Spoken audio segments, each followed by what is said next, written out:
Hi guys, welcome again to my channel, Aroma Reveal. So again, I'm Heather and this is my second YouTube video. If you joined me for the first one, I mentioned that was the first ever I've done. So I'm trying to get the hang of it, still a bit nervous. And you know, in reviewing my last video, the first one, I realized I say a lot, which obviously is a nervous habit. I just said it. So obviously I need to work on that. So my goal in this video is to try to get through it, not saying any ums, or at least minimizing the amount of ums that I say. So anyway, let's get started. One thing I just wanted to talk a little bit about the process. So, you know, with a box, typically I will order hundreds of boxes at a time. So, and they come to me kind of just completely flat, right?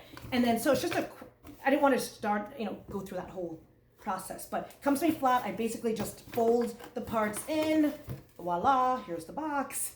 And, I just said it, oh my gosh, sorry. Anyway, here is the slogan for Aroma Reveal: unveil your serenity.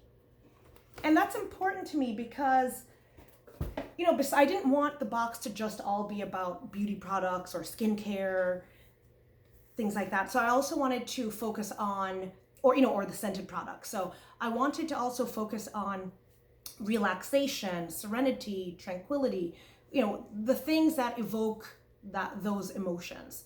And so you'll find that in the boxes as well, I'll tend to put in, some aromatherapy stuff, or just anything that does tend to, provide that calmness and serenity that we need sometimes. And, back in the day when it was just me, because now I am a wife, a mother, I work in corporate America, I'm starting my own business, so I've got a lot on my plate. So when it was just me back in the day, I had the time to go to the spa, get massages, pedicures, manicures, all of that. I just don't have the time anymore. So this is where I thought of combining. I love the idea of subscription boxes, but I wanted to kind of combine the beauty stuff, the skincare, but also with the whole relaxation concept. So you'll find sometimes I'll throw in stuff like, I'll give you an example here.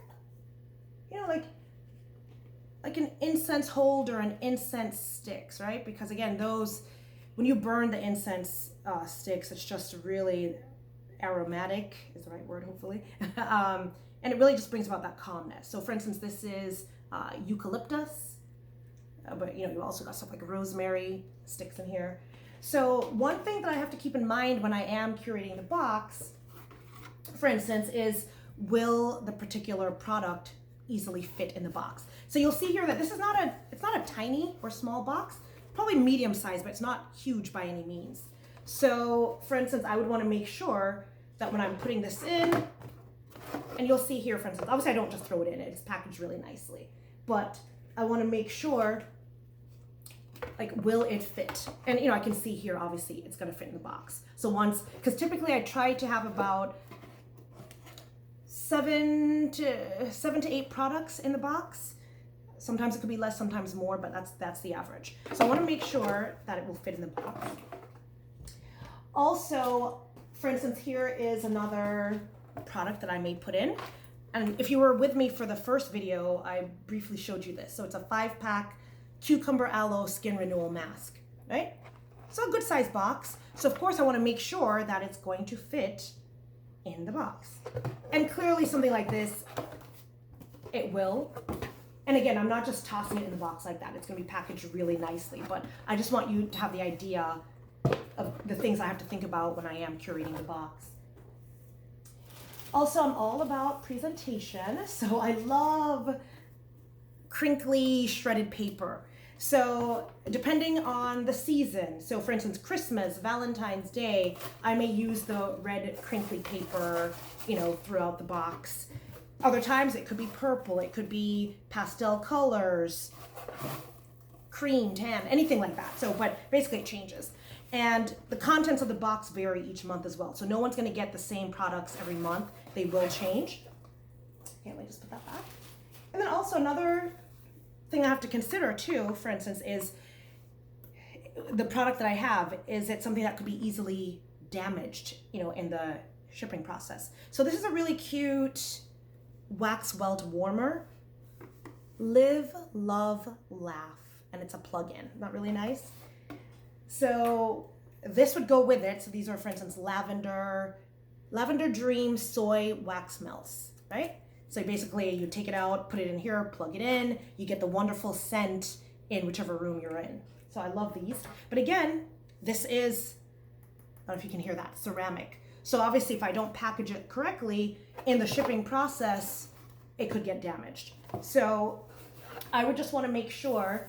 Now when they send it to me also, they've got their own packaging. So here you'll see it may go in this plastic bag, but I also may throw it in bubble wrap, for instance, or just some other packaging just to protect it, since it is kind of a more fragile kind of product. Okay. So those are the kinds of things I think about when I am curating the box. So let me just put that away for now. So anyway, I'm mindful of time. So this was my second video, as I mentioned. I will continue to produce more. And, I haven't learned all the tips and tricks of YouTube, with all the, I guess, cool stuff you can do. So I will learn that as we go along. But hopefully this just gives you a little bit of insight into kind of the process, what I think about, when I get the products, when I'm packaging, curating, all of that. So for now, I'm going to leave you with that. If you like this video, please give it a thumbs up. I would greatly appreciate it. If you have not subscribed yet, please go ahead and subscribe below, and I will see you next time. Until then, take care. Bye.